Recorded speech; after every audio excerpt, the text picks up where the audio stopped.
वाटाण्यामध्ये रवा टाकून तर पहा. यापूर्वी तुम्ही ही रेसिपी कधीच केली नसेल. वाटाण्याच्या सीझनमध्ये तर ही रेसिपी झालीच पाहिजे. तर यासाठी आपल्याला फार कमी साहित्य लागणार आहे. इथे मी सगळ्यात आधी वाटाणा घेतलेला आहे. पहा, इथे आपल्याला अशा पद्धतीने वाटाणा घ्यायचा आहे. छान असा फ्रेश वाटाणा आता मार्केटमध्ये मिळतो. तर मी इथे एक मोठी वाटी भरून वाटाणा घेतलेला आहे. आता सोबतच आपल्याला काही हिरव्या मिरच्या घ्यायच्या आहेत. तुम्हाला तिखट किती प्रमाणामध्ये आवडतं त्यानुसार तुम्ही नक्कीच इथे मिरच्यांचं प्रमाण कमी जास्त करू शकता. मी 4 हिरव्या मिरच्या घेतलेल्या आहेत आणि एकच लसणाची पाकळी घेतलेली आहे. लसूणची पाकळी थोडी मोठी आहे म्हणून एक घेतली आहे. तुम्ही 2-3 घेतल्यात तरी चालेल. आता आपल्याला हा वाटाणा सगळ्यात आधी भाजून घ्यायचा आहे. वाटाणा, मिरची आणि लसूण कढईमध्ये घालून छान असा भाजून घ्यायचा आहे. तर पहा, मध्ये मध्ये मी सतत हलवत हा वाटाणा छान असा भाजून घेणार आहे. वाटाण्याला हलकेसे डाग पडेपर्यंत आपल्याला हा वाटाणा भाजून घ्यायचा आहे. बरं, मी आज वाटाण्याचा ठेचा करत नाही आहे बरं का, त्यामुळे व्हिडिओ नक्की शेवटपर्यंत पहा. आपल्याला यामध्ये रवासुद्धा घालायचा आहे ना. तर पहा, बऱ्याचदा तुम्ही पाहिलं असेल वाटाण्याचे कटलेट वगैरे करतात किंवा मग छोट्या छोट्या टिक्क्या करतात. पण आपण तसं काही न करताय ना, एकदम वेगळी रेसिपी करतोय. कदाचित यापूर्वी तुम्ही ही रेसिपी पाहिलीच नसेल. तर पहा, अगदी बारीक गॅसवर वाटाण्याला छान डाग पडेपर्यंत आपण हा वाटाणा भाजून घेतला. त्यानंतरनं आपल्याला हा वाटाणा एका प्लेटमध्ये काढून घ्यायचा आहे. वाटाणा छान थंड होऊन द्यायचा आहे. सोबतच मिरची आणि लसूणसुद्धा आपण भाजून घेतलेलं आहे. आता त्यानंतरनं आपल्याला याच कढईमध्ये ना पुन्हा पाणी घालायचं आहे. तर पहा, इथे मी 1 वाटी आता पाणी घातलं. गॅस मी इथे चालू केलेला आहे. आपल्याला गॅस चालू करायचा आहे आणि त्यानंतरनं यामध्ये पाणी ॲड करायचं आहे. तर या वाटीने मी 2 वाट्या आत्ता पाणी घातलेलं आहे. पाण्याचं प्रमाण आपल्याला मोजून घ्यायचं आहे. मोजूनच यामध्ये पाणी घालायचं आहे. ज्या वाटीने मी वाटाणा घेतलेला ना, त्याच वाटीने मी इथे 2 वाट्या पाणी घातले. त्यानंतरनं यामध्ये अगदी थोडंसं चिली फ्लेक्स घातलं आणि थोडंसं आपल्याला तेल घालून घ्यायचं आहे, जवळपास 1.5 चमचा इतपत. त्यानंतर चवीनुसार मीठ घालूया. अगदी घरच्या साहित्यामध्ये ही रेसिपी आपली बनवून तयार होते. तर पहा, इथे मी चवीनुसार मीठ घालून घेतलं. त्यानंतरनं आपल्याला यामध्ये कट केलेली कोथिंबीर घालायची आहे. आता मार्केटमध्ये कोथिंबीर, वाटाणा खूप स्वस्त मिळतो, त्यामुळे नक्कीच इथे वाटाण्याचा आणि कोथिंबीरीचा भरपूर वापर करायचा. आता ज्या वाटीने आपण पाणी घातले ना, त्याच वाटीने आपल्याला रवा घालून घ्यायचा आहे. तर इथे मी 1 वाटी रवा घालून घेतलेला आहे. आता हा रवा आपल्याला छान असा यामध्ये मिक्स करायचा. पहा, पाण्याला उकळी आल्यानंतर आपल्याला यामध्ये रवा घालायचा आहे आणि हा सतत आता हलवत राहायचा आहे अशा पद्धतीने. गॅस इथे बारीक केलेला आहे. बारीक गॅसवर आपल्याला हा रवा छान असा होऊन द्यायचा आहे. आता मी झाकण ठेवते आणि हा रवा छान असा शिजवून घेते. पहा, आपला रवा होतोय तोपर्यंत इथे आपले वाटाणेसुद्धा छान असे थंड झालेले आहेत. पाहू शकता तुम्ही. आता हे मी एका चॉपरमध्ये घालून घेते आणि त्यानंतरनं दरदरीत असे हे वाटून घेते. तुमच्याकडे जर चॉपर नसेल तर मिक्सरच्या भांड्यामध्ये सुद्धा तुम्ही हे वाटून घेऊ शकता. फक्त ऑन ऑफ मोडवर वाटा, म्हणजे वाटाणा खूप असा बारीक होणार नाही. आपल्याला अशी त्याची पेस्ट करायची नाही आहे, थोडं दरदरीतच ठेवून घ्यायचे. तर पहा, इथे मी लहान मुलांसाठी ही रेसिपी करते म्हणून मी तिखटाचं प्रमाण कमी ठेवले. तुम्ही तुमच्या आवडीनुसार तिखट कमी जास्त करू शकता. आता हे आपलं छान असं दरदरीत वाटून झालेलं आहे, पाहू शकता तुम्ही. आता आपण हे काढून घेऊया. पहा, अशा पद्धतीने. आता एक आपल्याला मोठं भांडं घ्यायचं आहे आणि त्यामध्ये हा जो वाटाणा आहे तो काढून घ्यायचा आहे. रेसिपी करायला खरंच खूप सोपी आहे, झटपटसुद्धा होणारी आहे आणि घरच्या साहित्यात तयार होणारी आहे. त्याचबरोबर ही रेसिपी खूप जास्त हेल्दीसुद्धा आहे.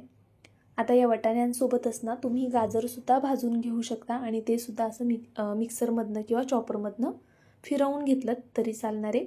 तुमच्या आवडीच्या इतर भाज्यासुद्धा तुम्ही या स्टेजला घालू शकता. आता यामध्ये मी चवीनुसार मीठ घालून घेतलं. त्यानंतरनं चाट मसाला घालायचा आहे आपल्याला, जवळपास 1 चमचा. चाट मसाल्यामुळे हा पदार्थ छान चटपटीत होतो आणि खायलासुद्धा छान लागतो. जर तुम्हाला चाट मसाला घालायचा आहे तर मीठ थोडं बेतात घालायचं, कारण चाट मसाल्यामध्ये सुद्धा मीठ असतं. तर पहा, आता हे सर्व छान असं एकजीव करून घेऊया. मी व्हिडिओ खूप डिटेलमध्ये सांगण्याचा प्रयत्न करत असते. प्रत्येक रेसिपी मी फार डिटेलमध्ये सांगत असते, कारण प्रत्येकाच्या लक्षात यावं. त्यामुळे जर व्हिडिओ थोडा जरी आवडत असेल ना तर प्लीज व्हिडिओला एक लाईक करत जा. तर पहा, इथे आपलं मिश्रण बनवून तयार झालेलं आहे आणि तोपर्यंत रवासुद्धा छान असा शिजलेला आहे. रवा शिजायला फारसा वेळ लागत नाही. एक 3 ते 4 मिनटामध्ये रवा मस्त असा शिजला जातो. तर पहा परफेक्ट असा आपला हा रवा झालेला आहे. आपल्याला हा रवा आहे ना खूप पातळ करायचा नाही आहे आणि खूपच घट्टही करायचा नाही आहे.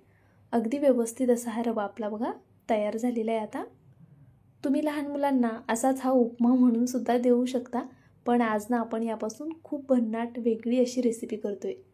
तर बघा मी हा रवा आधी एका प्लेटमध्ये काढून घेते. अशा पद्धतीने संपूर्ण रवा आपल्याला या प्लेटमध्ये काढून घ्यायचा आहे आणि त्यानंतरने हे थोडंसं ना थंड होऊन द्यायचे. खूप थंड करू नका, जरा कोमट असतानाच असं मळायला घ्या. आपल्या हाताला चटके बसणार नाही ना इतपतच आपल्याला हे थंड करायचे. तर पहा छान असं मी हे एकजीव करून घेते आहे, म्हणजे याला कुठूनही जास्त चिरा वगैरे राहणार नाही. त्यामुळे आपल्याला अशा पद्धतीने हे जरा मळून घ्यायचे. तुम्ही हवं तर हाताला हलकंसं असं तेल लावून घ्या, म्हणजे रवा हाताला चिकटणार नाही आणि व्यवस्थित मळतासुद्धा येईल. खूप गरम असताना जर मळायला गेलात ना तर हाताला भाजू शकतं, त्यामुळे शक्यतो हे पीठ थोडं कोमट होऊ द्या. तर पहा व्यवस्थित असा आपला हा गोळा आता मळून तयार झालेला आहे. पाहू शकता तुम्ही अशा फारशा चिरा वगैरे दिसत नाही आहेत. अगदी या पद्धतीनेच आपल्याला हा रवा मळून घ्यायचा आहे. आता यातला एक असा भाग आपण काढून घेतला. आपण रोज चपाती करण्यासाठी जसा उंडा घेतो ना त्यापेक्षा थोडा मोठा उंडा घ्यायचा आहे आपल्याला. पहा अशा पद्धतीचा. आता या उंड्याला आपण असा गोलाकार आकार देऊन घेऊया. तुम्ही पुरणपोळीसाठी कसा उंडा तयार करता अगदी त्या पद्धतीचा. तर पहा अशी वरची बाजू आहे ना थोडी पातळ करून घ्यायची. आता खूप व्यवस्थित मी दाखवते तुम्हाला, हे काळजीपूर्वक पहा आणि व्यवस्थित करा. तर पहा मस्त अशी मोठी वाटी बनून तयार झालेली आहे. यामध्ये आपण हे मिश्रण भरूया. आता तुम्ही हवं तर यामध्ये चीजसुद्धा घालू शकता. मध्यभागी चीज ठेवायचं आणि त्यानंतरनं हे छान असं बंद करून घ्यायचं. वाटाण्यांसोबत तुम्ही वाटाण्यांमध्ये ना उकडलेला बटाटा घालू शकता किंवा पनीर घालू शकता. ज्या काही भाज्या आवडतील, जे काही पदार्थ तुम्हाला आवडतील ते नक्कीच तुम्ही यामध्ये ॲड करू शकता. पहा अशा पद्धतीने आपण हे बंद करून घेऊया. आता छान असं एका कचोरीचा आकार आपण याला दिलेला आहे. आता जर तुम्हाला हे डीप फ्राय करायचं असेल ना तर कॉर्नफ्लॉवरची स्लरी तयार करा थोडी घट्टसर अशी. त्यामध्ये हे छान असं बुडवून घ्या आणि त्यानंतरनं डीप फ्राय करा. जर असंच डीप फ्राय करायला गेलात तर हा रवा आहे तेलामध्ये पटकनी विरघळूसुद्धा शकतो आणि रवा खूप जास्त तेल पिऊन घेईल. त्यामुळे जर डीप फ्राय करणार असाल तर कॉर्नफ्लॉवरची स्लरी तयार करून त्यामध्ये हे घोळवून घ्या आणि त्यानंतरनं तळून घ्या. मी आज हे शालो फ्राय करते आहे, कारण लहान मुलांसाठी आहे ना थोडंसं हेल्दी म्हणून मी शालो फ्राय करते आहे. जसं तुम्हाला आवडत असेल तसं नक्कीच तुम्ही करू शकता. पॅनमध्ये इथे मी थोडंसं तेल घालून घेतलं आहे आणि अशा पद्धतीने एक एक करून ही टिक्की मी आता ठेवून घेते. पहा पॅनमध्ये एका वेळी जितक्या बसतील तितक्या टिक्क्या आपण इथे ठेवून घेणार आहोत. मी खाली आहे ना इथे यामध्ये तेल घातलेले, तुम्ही तेलाऐवजी बटरमध्ये सुद्धा ही टिक्की भाजून घेऊ शकता. तर पहा एक साईड आपली थोडीशी झालेली आहे का चेक करूया. मध्ये मध्ये ना चेक करायचं, म्हणजे हे करपणार नाही. आणि आहे ना थोडं बारीक गॅसवरच होऊन द्यायचं, म्हणजे ह्याचा जो वरचा कवच आहे ना तो छान असा कुरकुरीत होईल. तर बघा मी आता हे पलटी करून घेते. मी अगदीच बारीक गॅसवरती हे तळून घेते ना, भाजून घेते, त्यामुळे त्याचा अजून रंग बदललेला नाही आहे. याला भाजायला थोडा वेळ लागणार. जर तुम्हाला छान कुरकुरीत करायचं असेल तर थोडा वेळ तुम्हाला याला भाजण्यासाठी द्यावा लागेल. तर पहा अशा पद्धतीने हे पलटी करून घेऊया. आणि हे एक खाल्लं ना तरी पोट भरतं नाश्त्यासाठी. तर तुम्ही नक्कीच पाहुणे आल्यावरती सुद्धा हा पदार्थ करू शकता. अप्रतिम होतात. एकदा ट्राय केलात ना तर खात्रीने सांगते परत परत कराल. तर पहा, आणि जर यामध्ये तुम्ही चीज घातलंत ना तर खरंच खूप मस्त लागतात आणि लहान मुलांचं फेवरेट असतं. त्यामुळे थोडंसं चीज घातलं तर त्यांनासुद्धा छान वाटतं आणि ते सुद्धा खुश होतात. पहा इथे आता दुसरी साईड आपली आहे ना छान अशी जरा गोल्डन सोनेरी रंगावरती आहे ना भाजली गेलेली आहे. आपण हे पलटी करून घेऊया अशा पद्धतीने. बघा मस्त असा रंग येईपर्यंत आपल्याला ह्या टिक्क्या भाजायच्या आहेत, जेणेकरून त्या खायला कुरकुरीत लागतील आणि छानसुद्धा होतील. तर बघा मी इथे संपूर्ण टिक्क्या या पद्धतीने पलटी करून घेतलेल्या आहेत. या तुटत वगैरे नाही. जर तुम्ही नोटीस करत असाल तर बघा मी याला कशाही हाताळला तरी ह्या तुटत नाही आहेत, अगदी व्यवस्थित होतात. तर अशाच पद्धतीने मी आता दोन्ही साईडनी ह्या टिक्क्या छान भाजून घेते. बघा मस्त अशी ही टिक्की आपली तयार झालेली आहे. आपण ही ना आता काढून घेऊया अशा पद्धतीने. पाहू शकता तुम्ही ह्याच्या बाजूची जी टिक्की आहे ना तिला खूप छान रंग आला आहे. खरं तर ना तुम्ही त्या रंगावरती येईपर्यंत भाजा, म्हणजे मग ह्या टिक्क्या खायला आहेत ना अजून जास्त कुरकुरीत लागतील. ही वाली टिक्की अगदी या पद्धतीने पाहू शकता. आता तुम्हाला हवं तर ह्याच्या ज्या साईडच्या कडा आहेत ना त्यासुद्धा तुम्ही भाजून घेऊ शकता तव्यावरती असं उभं ठेवून. पण हा रवा पूर्णपणे शिजलेला आहे त्यामुळे एवढं भाजत बसण्याची गरज नाही आहे. फक्त असा हलकासा रंग छान आला ना की मग काढून घ्या. एक एक करून मी इथे संपूर्ण टिक्क्या आता काढून घेतलेल्या आहेत. आता ह्या टिक्क्या तुम्ही खायच्या कशासोबत ते सुद्धा सांगते आणि एक कट करून सुद्धा दाखवते. तर पहा इथे मी ही एक टिक्की घेतली आहे. दोन्ही साईडनी छान अशी भाजली गेलेली आहे. आता आपण हिला कट करूया. आतमधलं स्टफिंग खूप छान दिसतं आणि जर यामध्ये तुम्ही चीज घातलं असेल ना तर अजून कमाल लागतं. पहा अशा पद्धतीने. आता वाटाण्यासोबत जर तुम्ही बटाटा घातला, इतर अजून भाज्या घातल्यात ना तर हे अजून जास्त फ्लेवरफुल होईल.